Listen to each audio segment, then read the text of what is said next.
नमस्कार दोस्तों। आज हम कक्षा 11 यानी जीव विज्ञान के अध्याय 3 वनस्पति को एनसीईआरटी के अनुसार लाइन बाय लाइन आसान भाषा में समझेंगे। क्या आपने कभी सोचा है कि धरती पर मौजूद लाखों प्रकार के पौधों को वैज्ञानिक कैसे पहचानते हैं और वर्गीकृत कैसे करते हैं?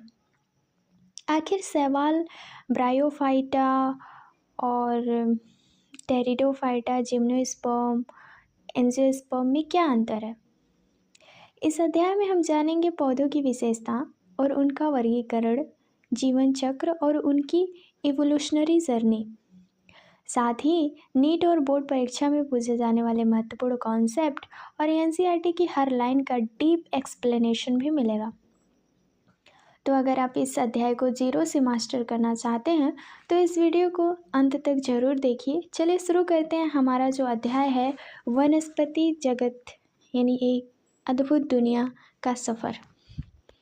ओके, आपको यहाँ पे दिख रहा होगा 5 पॉइंट, यानी कि शैवाल, ब्रायोफाइटा, टेरिडोफाइटा, जिम्नोस्पर्म और एंजियोस्पर्म। तो जीव जगत के अंतर्गत इसे हम इंग्लिश में प्लांट किंगडम कहते हैं। और हमने पिछले अध्याय में देखा कि व्हिटेकर ने 1969 द्वारा सुझाए सजीवों के प्रमुख वर्ग के विषय में पढ़ा था। इसमें उन्होंने 5 किंगडम यानी मोनेरा, प्रोटिस्टा, फंजाई, एनिमिलिया एवं प्लांटी को सुझाए थे। इस अध्याय में हम प्लांटी जगत में, जिसे वनस्पति जगत भी कहते हैं, के बारे में वर्गीकरण के विषय में विस्तार से पढ़ेंगे। हमें यहाँ पर इस बात का ध्यान देने की आवश्यकता है कि वनस्पति जगत के विषय के समयानुसार परिवर्तन आया।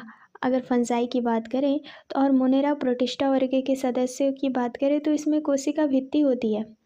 अब प्लांटी वर्ग में निकाल दिए गए ये, यानी जिनमें कोशिका भित्ति होती है वो अब प्लांटी वर्ग में निकाल दिए गए। यद्यपि वह पहले दिए गए वर्गीकरण के अनुसार एक ही जगत में होते थे, इसलिए साइनोबैक्टीरिया, जिसे नीलहरी शैवाल कहते हैं, अब शैवाल नहीं है। इस अध्याय में हम इस प्लांट यानी प्लांटी के अंतर्गत शैवाल, ब्रायोफाइटा, टेरिडोफाइटा, जिम्नोस्पर्म, एंजियोस्पर्म के विषय में पढ़ेंगे। तो आओ इस तंत्र को प्रभावित करने वाले बिंदुओं को समझने की एंजियोस्पर्म में के वर्गीकरण को देखें। पहले दिए गए वर्गीकरण से हम आकारिकी के गुण यानी उसके मॉर्फोलॉजिकल्स की क्वालिटी, जैसे प्राकृतिक रंग, पत्तियों की संख्या, आकृति के आधार आदि वर्गीकरण करते थे। वे मुख्यतः कई गुणों अथवा पुमंग की रचना के आधार पर है तथा लिनियस के अनुसार ऐसे वर्गीकरण कृत्रिमिक थे, क्योंकि उन्होंने बहुत ही समीप वाली संबंधित स्पीशीज को अलग कर दिया था। इसका कारण था कि वे बहुत ही कम गुण वालों पर आधारित थे। कृत्रिमिक वर्गीकरण में कई तथा लैंगिक गुणों को समान मान्यता दी गई थी। यह अब स्वीकार नहीं है, क्योंकि हम जानते हैं कि कई गुणों में प्राय पर्यावरण के अनुसार परिवर्तन हो जाता है। इसके विपरीत प्राकृतिक वर्गीकरण जीवों में प्राकृतिक संबंध तथा बाह्य गुणों के साथ साथ भीतरी गुणों, जैसे कि पारा यानी संरचना, शारीरिक भ्रूण विज्ञान तथा पादप रसायन के आधार पर विकसित हुआ। पुष्पीय पादपों के इस वर्गीकरण को जॉर्ज वेंथम तथा जोसेफ डाल्टन हुकर ने सुझाया था। तो नेक्स्ट पॉइंट पे हम चलते हैं। नेक्स्ट हमारा वर्तमान में हम जाति वृद्धि वर्गीकरण तंत्र यानी जो विभिन्न जीवों में विकासीय संबंध पर आधारित है को स्वीकार करते हैं। इससे यह पता लगता है कि समान टैक्सा के जीव के पूर्वज एक ही थे। हम वर्गीकरण की कठिनाइयों को हल करने के लिए विभिन्न सूचनाओं तथा अन्य स्रोत का उपयोग करते थे। तब यह और भी कठिन हो जाता है उसके पक्ष में कोई भी जीवाश्मी प्रमाण उपलब्ध ना हो। संख्यात्मक वर्गीकी, जिसे अब सरलता से कंप्यूटरीकृत किया जा सकता है, सभी अवलोकनीय गुणों पर आधारित है। सजीवों के सभी गुणों को एक नंबर तथा इस एक कोड दिया गया और उसके बाद इस प्रोसेस किया गया। इस प्रकार प्रत्येक गुण को समान महत्व दिया गया था और उसी समय सैकड़ों गुणों को ध्यान में रख सकते थे। आज वर्गीकृत यानी वर्गीकृत भ्रांतियों को दूर करने के लिए कोशिका वर्गीकी यानी सेल टेक्सोनोमी की कोशिका विज्ञानी सूचनाओं जैसे क्रोमोसोम की संख्या, रचना, व्यवहार और रसायन वर्गीकरण के पादपों को रासायनिक कारकों का उपयोग करते हैं। अब हम इसके अंतर्गत यानी कि जो हमारा किंगडम है उसके अंतर्गत जो हमारा पहला पॉइंट है वह है शैवाल, यानी इसको हम एल्गी बोलते हैं। तो इसके बारे में बात करते हैं। यानी शैवाल एक क्लोरोफिल युक्त सरल थैलवाइड स्वपोषी मुख्यतः जलीय अलवणीय जल तथा समुद्री दोनों का जीव है। यानी कि अलवणीय जल और समुद्र दोनों में पाया जाता है। वे अन्य आवास जैसे नमयुक्त पत्थरों, मिट्टी तथा लकड़ी में पाए जाते हैं। इनमें कुछ कवक लाइकेन तथा प्राणियों के संगठन में भी पाए जाते हैं, जिसे स्लॉथ या रिच कहते हैं। शैवाल के माप और आकार में बहुत भिन्नता होती है। ये कॉलोनी जैसे वॉलवॉक्स तथा तंतुमय जैसे यूलोथ्रिक्स, स्पाइरोगाइरा तक हो सकते हैं। इनमें से कुछ शैवाल जैसे केल्प बहुत विशालकाय होते हैं। शैवाल कई अलैंगिक लैंगिक जनन होते हैं। यानी कि शैवाल की जो सेक्सुअल रिप्रोडक्शन होती है, जो रिप्रोडक्शन होती है ना, रिप्रोडक्शन होती है वो 3 प्रकार की होती है। पहला होता है सेक्सुअल, यानी कि हम क्या कह सकते हैं, सेक्सुअल है ना। फिर दूसरा होता है एसेक्सुअल है ना।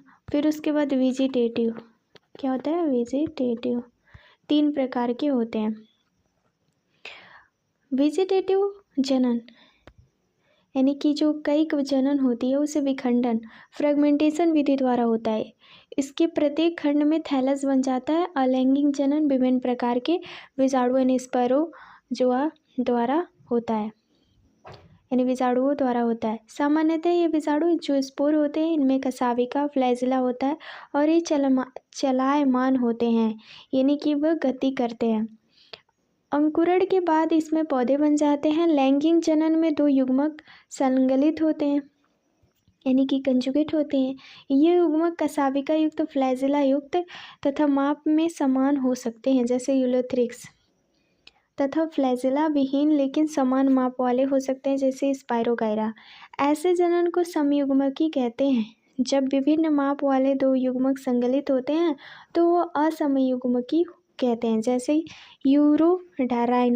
यूडोराइना की कुछ स्पीसीज विषम युग्मकी लैंगिक जनन में एक बड़े अचल स्थैनिक मादा युग्मक में से एक छोटा चलन यानी कि लोकोमोशन नर युग्मक संकलित होता है, जैसे वॉलवॉक्स और फ्यूक्स। शैवाल वर्ग तथा उसके महत्वपूर्ण गुणों का सारांश, जैसे कि मनुष्य के लिए शैवाल बहुत उपयोगी है। पृथ्वी पर प्रकाश संश्लेषण के दौरान कुल स्थिरीकृत कार्बन डाइऑक्साइड का लगभग आधा भाग शैवाल स्थिर करते हैं। प्रकाश संश्लेषी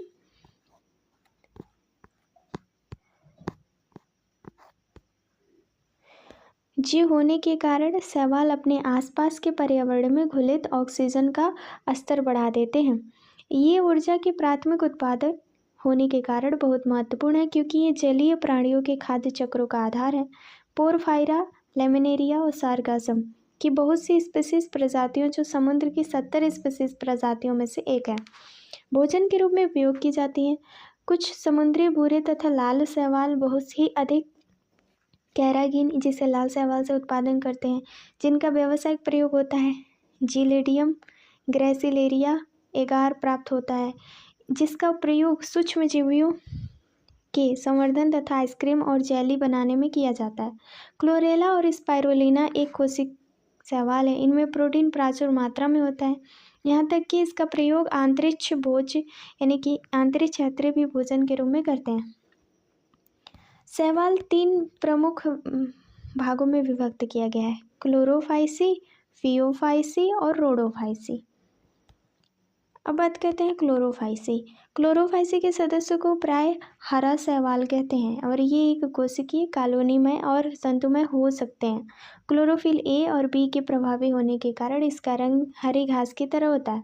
वड़ेक सुस्पष्ट, जो उसका क्लोरोफिल होता है, सुस्पष्ट क्लोरोप्लास्ट में होते हैं और क्लोरोप्लास्ट डिस्क प्लेट की तरह होता है, जिसे जालीकार, कप के आकार, सर्पिल और रिबन के आकार के हो सकते हैं।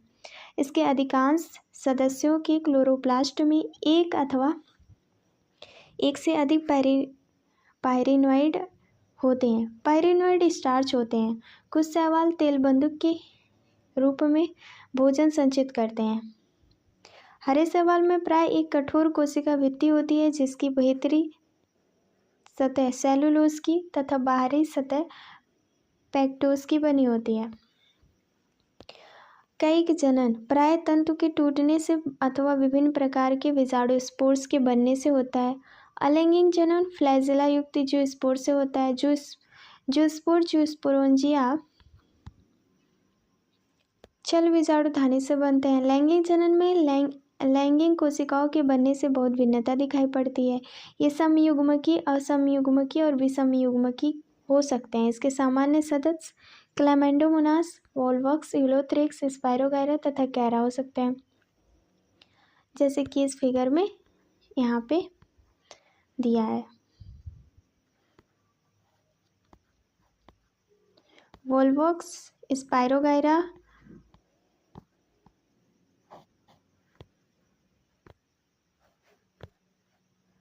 और इसमें अलग अलग यूलोथ्रिक्स, फ्यूकस, पॉलीसाइफोनिया, डिक्टायोटा, ये सभी के सभी इसके फिगर है। अब यहाँ हम बात करते हैं क्लोरोफाइसी, फियोफाइसी और रोडोफाइसी के कुछ सामान्य लक्षण।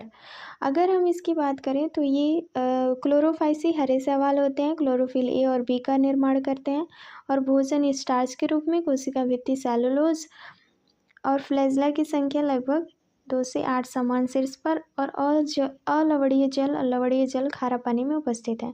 फियोफाइसिस भूरे शैवाल होते हैं। क्लोरोफिल ए और सी, फ्यूको जैंथिक होता है। मैनीटोल लेमिनेरिस होता है इसका भोजन, और सेलुलोज तथा एलेजीन कोशिका भित्ति में होता है। 2 असमान पार्श्वीय फ्लैजेला की संख्या होती है।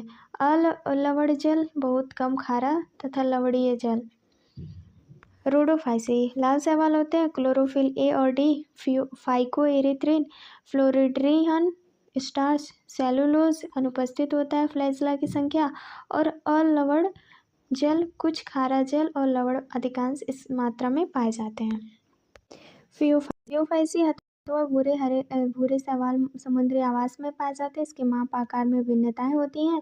ये सरल शाखित तंतु में एक्टोकार्पस से लेकर सघन शाखित होते हैं। केल्प के हो सकते हैं। केल्प की ऊंचाई 100 मीटर की हो सकती है। इसमें क्लोरोफिल ए और सी, कैरोटीनॉइड और जैंथोफिल होते हैं। इसका रंग जैतून हरे रंग लेकर भूरे से के विभिन्न शेड हो सकता है।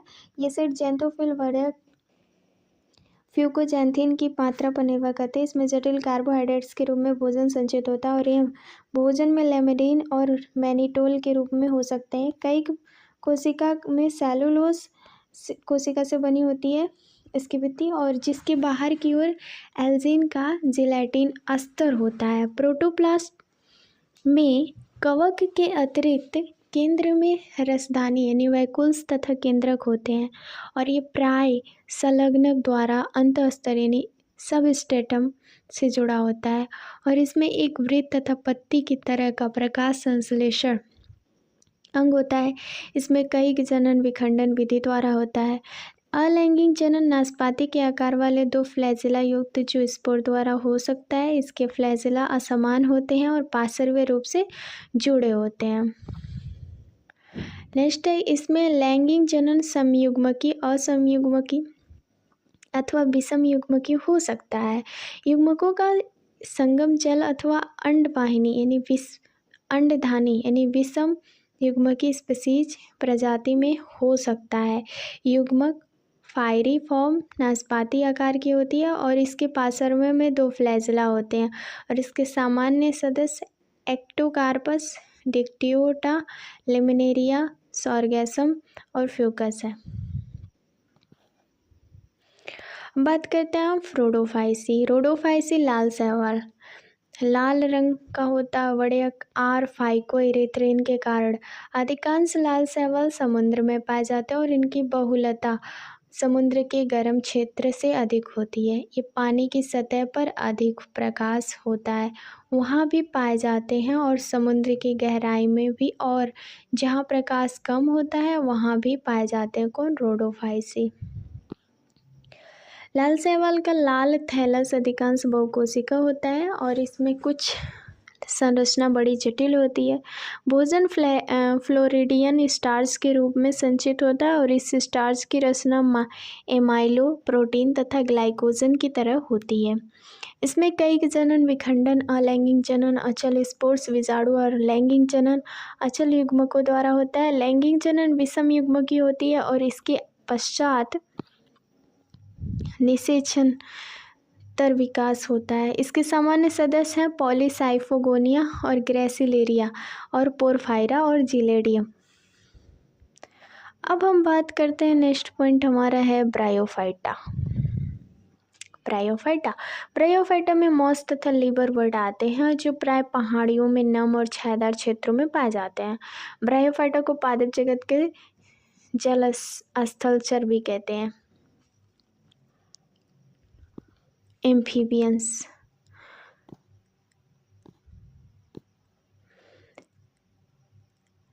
इसमें कौन कौन सी जीव आते हैं ब्रायोफाइटा में? लिवरवर्ट, मार्केसिया कहते हैं, मादा थैलस, नर थैलस मॉस, फ्यूनेरिया युग्मोद्भिद और विजाणु स्फैग्नम, जैसे यहाँ पे फिगर में दिया हुआ है।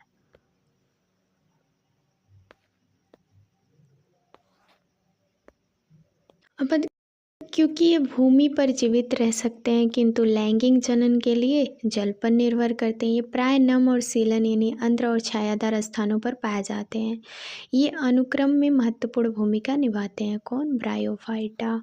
अब इसकी पादप काय शैवाल की अपेक्षा अधिक विभेदित होते हैं और ये थैलस की तरह होता है और श्यान और सीधा होता है और एक कोशिक और बहुकोशिक मूलाभ द्वारा इस सब स्ट्रेटम में जुड़ा होता है। इसमें वास्तविक मूल, तना और पत्ती नहीं होती। इनमें मूल सम और पत्ती सम आदि तना सम संरचना होती है। ब्रायोफाइटा की मुख्य काय अगुणित होती है।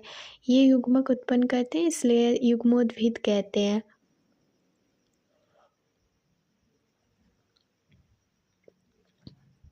और ब्रायोफाइटा में लैंगिक अंग बहुकोशिक होती है और नर लैंगिक अंग को पुधानी कहते हैं और द्विकशाविक का यानी डाइफ्लैजिलेटेड पुमंग उत्पन्न करते हैं। मादा जनन अंग को स्त्रीधानी कहते हैं और ये फ्लस्क के आकार का होता है। इसमें एक अंडा होता है, पुमंग को पानी में छोड़ दिया जाता है और ये रसधानी में संपर्क में आते हैं और अंडे में संगलित हो जाते हैं, जिसके कारण युग्मनस बनता है और युग्मनस तुरंत न्यूनीकरण विभाजन नहीं होता और उसमें एक बहुकोशिक विषाणु उद्भिद यानी स्पैरोफाइट बन जाता है।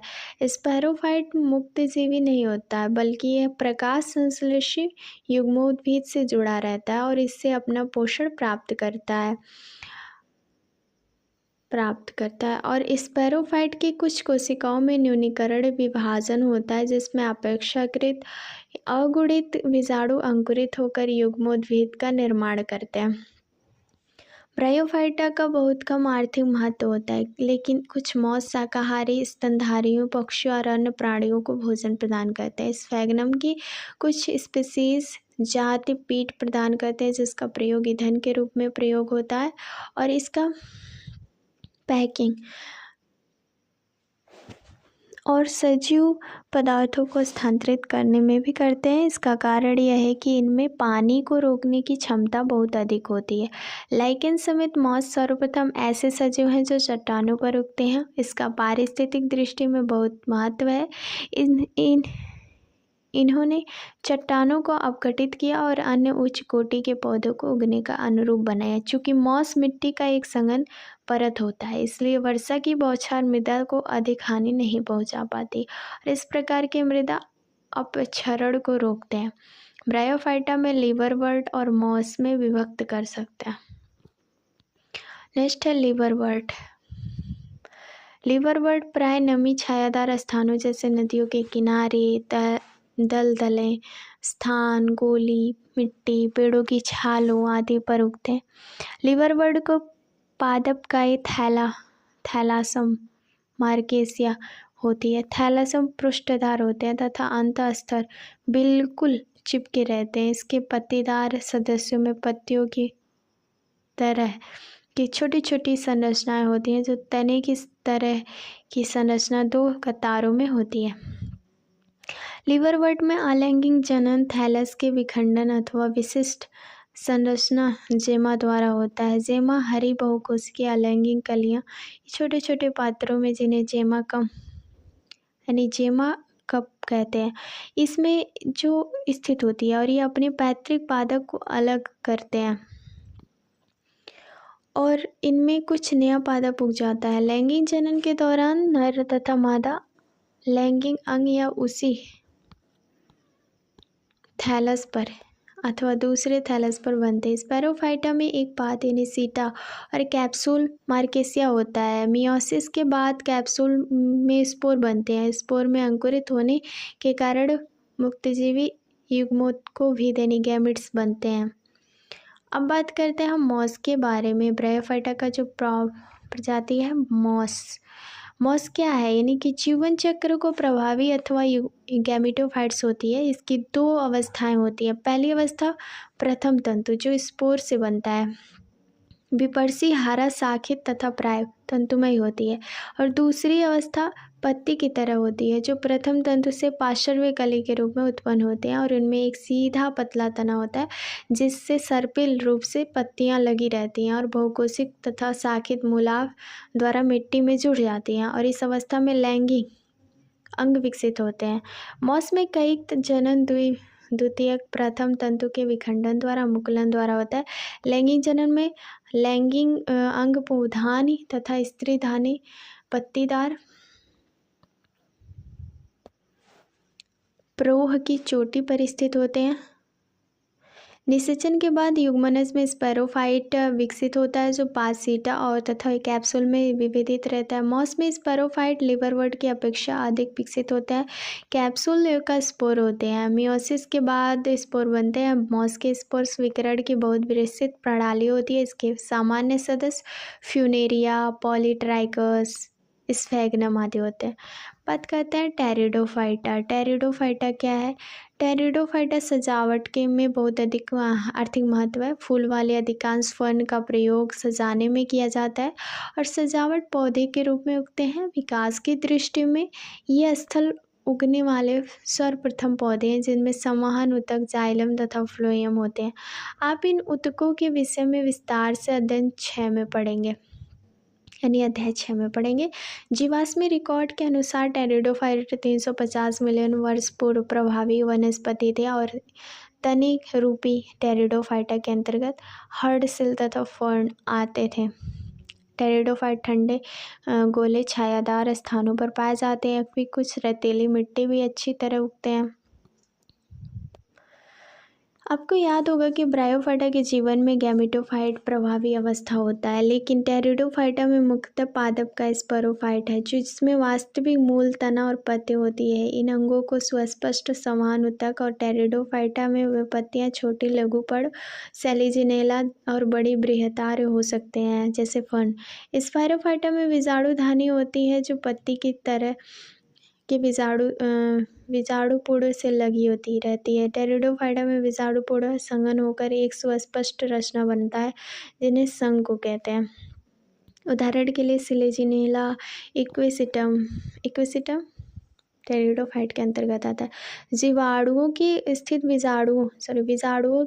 बीजाणु मात्र कोशिका में मियोसिस के कारण बीजाणु बनते हैं। मियोसिस अंकुरित होने के अस्पष्ट छोटी बहुकोशिका मुक्तजीवी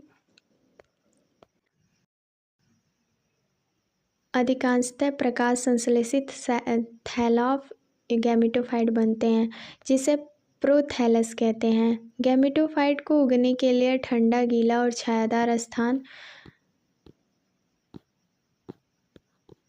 चाहिए और विशिष्ट सीमित आवश्यकताओं और निषेचन के लिए पानी की आवश्यकता कम होने के कारण जीवित टेरिडोफाइट का फैलाव भी सीमित है और कम भौगोलिक क्षेत्र तक सीमित है। युग्मोद्भिद यानी गैमेटोफाइट्स के नर और मादा अंग होते हैं जिन्हें क्रमशः पौधानी और स्त्रीधानी कहते हैं। पौधानी के पुमड़ू के निकलने के बाद उसे स्त्रीधानी के मुंह तक पहुंचने के लिए पानी की आवश्यकता होती है। स्त्रीधानी की स्थित अंडे से नर युग्मन संलयन हो जाता है और जो गैमेट्स बनता है उसके बाद ये गैमेट्स में बहुत कोशिक सुस्पष्ट स्पोरोफाइट बन जाता है जो टेरिडोफाइट की प्रभावी अवस्था होती है।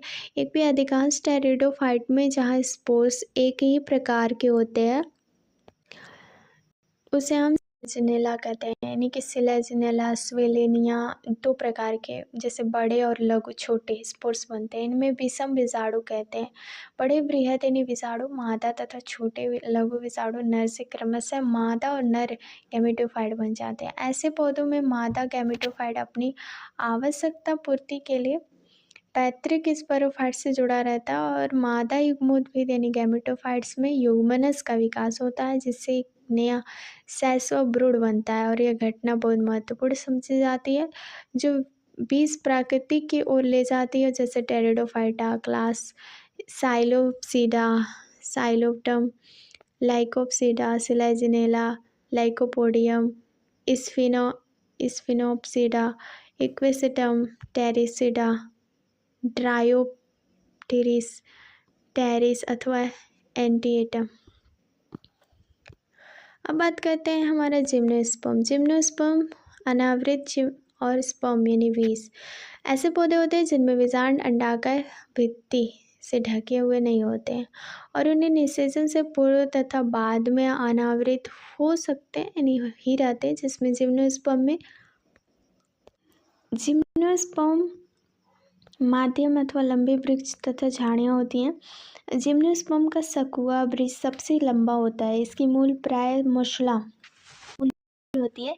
इसके कुछ जीनस के मूल कवक से सहयोगी कर लेते हैं, इसमें कवक मूल कहते हैं जैसे पाइनस, जबकि कुछ अन्य छोटी विशिष्ट मूल नाइट्रोजन स्थिरीकरण करने में साइनोबैक्टीरिया के साथ सहयोग करती हैं जिसे प्रवाल मूल कहते हैं। उदाहरण के लिए साइकेस, इसके तने अशाखीय साइकेस अथवा शाखित पाइनस और सीडरस होते हैं। इसकी पत्तियां सरल संयुग्मित होती हैं। साइकेट्स में पिच्छाकार पत्तियां कुछ वर्षों तक रहती हैं। जिम्नोस्पर्म में पत्तियां अधिक ताप, नमी तथा वायु को सहन कर सकती हैं। शंखवाकर पौधे में पत्तियां सुई की तरह होती हैं। इसकी पत्तियों का सतह क्षेत्रफल कम, मोटी क्यूटिकल तथा गार्तिक रंध्र होते हैं। इन गुणों के कारण पानी की हानि कम होती है। जैसे कि यहाँ पे तीन फिगर दिए हैं। एक है आपका साइकस, पाइनस और गिंगको। ये है साइकस।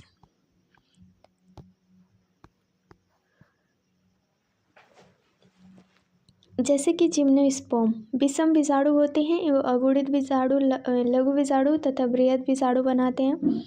विषाणुधानी दो प्रकार के विषाणु उत्पन्न होते हैं। विषाणुधानी विषाणु पड़व पर होते हैं। विषाणु पड़व सर्पिल की तरह तने पर लगे रहते हैं।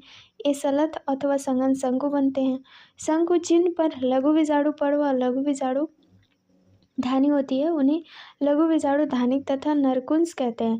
प्रत्येक लघु विषाणु में नर युग्मोद्भिद संतति उत्पन्न होती है, यानी कि जहाँ पे आपको माइक्रो दिखेगा वहाँ पे आप नर है और जहाँ पे मैक्रो दिखे यानी माइक्रो दिखे, माइक्रो में मेल है और मैक्रो में फीमेल है ना, फीमेल है। तो इस पेज पे उन्हें लघु विषाणु धानिक और नरकुंज कहते हैं। प्रत्येक लघु विषाणु में नर गैमेटोफाइट संतति उत्पन्न करती है जो बहुत ही न्यूनीकृत होती है और यह कुछ कोशिकाओं में सीमित रहती है।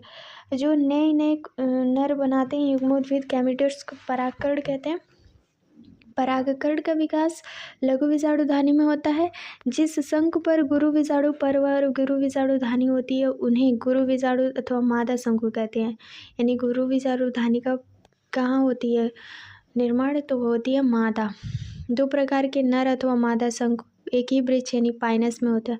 विभिन्न वृक्ष साइकॉन्स यानी साइकस पर स्थित होते हैं। गुरु विषाणु मातृ कोशिका विषाणु विषांडकाय की एक कोशिका में विभेदित हो जाता है। विषांडकाय एक अस्तर द्वारा संरक्षित रहता है। इस संरचना को विषांड कहते हैं। विषांड विषाणु पड़ों पर होते हैं जो एक अच्छा गुच्छा बनाकर मादा शंकु बनाते हैं।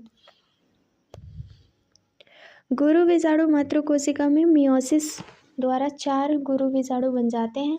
गुरु विषाणुधानी विषांडकाय स्थित अकेला गुरु विषाणु मादा युग्म में विकसित होता है। इसमें 2 या 2 से अधिक स्त्रीधानी और मादा जननांग होते हैं। बहुकोशिक मादा गैमेटोफाइट भी गुरु विषाणु धानी में रह जाता है। जिम्नोस्पर्म दोनों ही नर और मादा गैमेटोफाइट यानी कि ब्रायोफाइटा तथा टेरिडोफाइटा की तरह स्वतंत्र नहीं होते। वे स्पोरोफाइट और विषाणुधानी में ही रहते हैं। विषाणुधानी में परागकण बाहर निकलते हैं। ये गुरु विषाणु पर्व से स्थित विषांड के क्षेत्र हवा ले जाते हैं।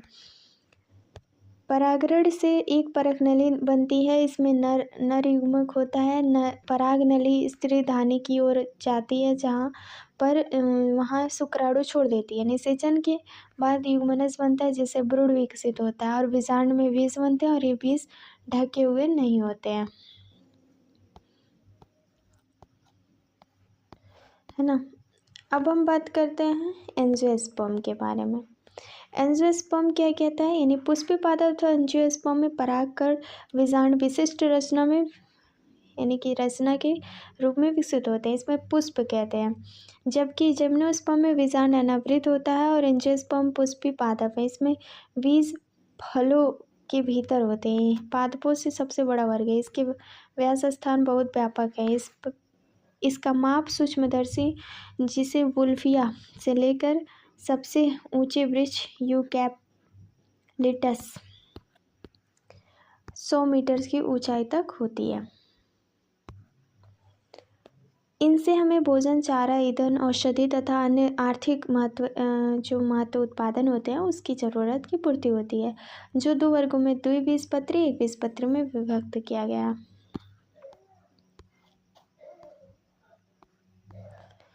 अब हम बात करते हैं इसकी कुछ समरी के बारे में।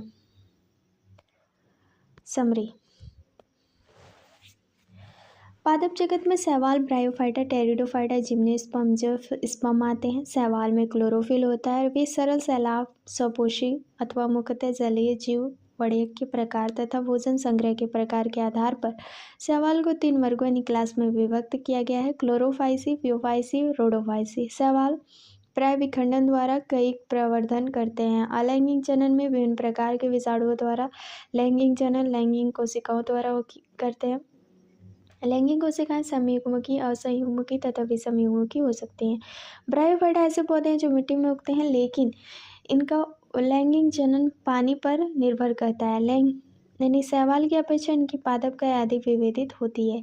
यह थैलस की तरह होता है और शयान अथवा सीधा हो सकता है। ये मूलाभ द्वारा सबस्ट्रेटम से जुड़ा होता है और मूल की तरह, तने की तरह, पत्तियों की तरह संरचना बनाता है।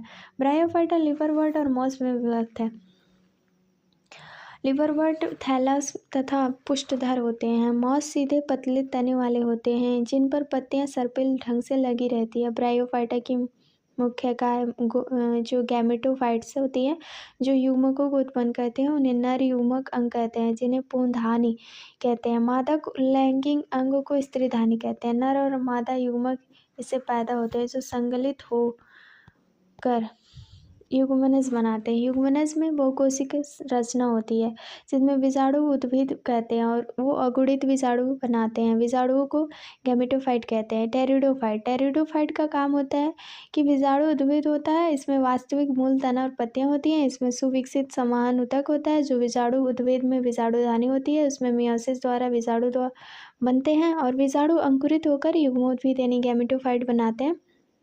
इसमें वृद्धि के लिए ठंडे नम स्थानों की आवश्यकता होती है। गैमेटोफाइट में male and female sexual reproduction part होते हैं, जिसे पुधानी और स्त्रीधानी कहते हैं। और मेल गैमेट्स के मादा गैमेट्स तक जाने के लिए पानी की आवश्यकता होती है। निषेचन के बाद युग्मनज यानी गैमेट्स बनता है। ये गैमेट्स से बीजाणु उद्भव होता है। जिम्नोस्पर्म में उत्पत्ति, जिनमें बीजांड किसी अंडाशय भित्ति में ढका नहीं होता, निषेचन के बाद अनावृत रहते हैं, इसलिए उसे अनावृत बीजी कहते हैं। जिम्नोस्पर्म लघु बीजाणु और गुरु बीजाणु द्वारा उत्पन्न होता है। जो लघु बीजाणु धानी है बीजांड बनाती हैं। ये धानियाँ बीजाणु पर्व में होती हैं। बीजाणु पर्व, लघु बीजाणु पर्व और गुरु बीजाणु पर्व अक्ष पर सर्पिल रूप से लगी रहती है, जिससे क्रमशः नर और शंकु मादा शंकु बनते हैं। परागकण अंकुरित होते हैं और पराग नली बनती है, जिससे नर युग्मक आशय में यानी अंडाशय में निकल जाता है। यहाँ पर राजधानी में स्थित कोशिका यानी अंड कोशिका में संलग्न हो जाता है। निषेचन के बाद युग्मनज भ्रूण में तथा बीजांड बीज में विकसित हो जाता है। तो ये हमारा वनस्पति जगत था। Thank you for watching with this videos. Thank you very much. Like share subscribe. Thank you.